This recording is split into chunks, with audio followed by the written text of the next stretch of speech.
Ugriznimo v slovenščino tudi danes, dragi moji. Danes pa se bomo vprašali, kako priti do uspeha.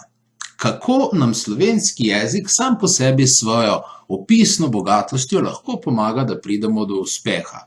No, nikar ne mislite, da samo uporabo našega jezika lahko uspete, ne, ampak nam sama slovenščina lahko nazorno pove, če jo znamo pravilno pogledati, kako torej uspeti. Torej, če boste malce pogledali besedo uspeh, kako je sestavljena.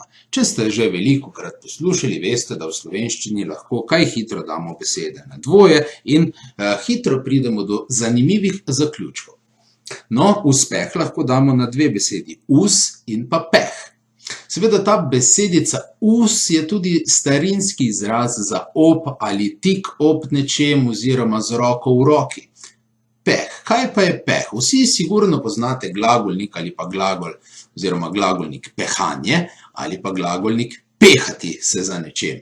No, samo pehanje pomeni, da silo oziroma z močnimi sunki spravljamo nekaj kam ali pa pomeni tudi se zelo truditi oziroma si na moč prizadevati za nekaj.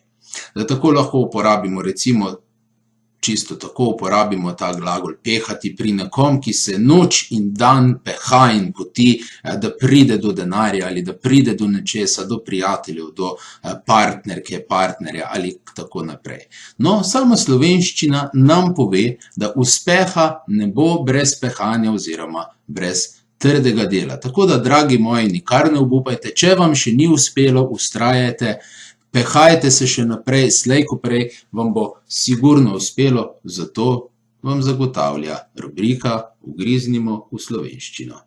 Do naslednjič, nasvidenje!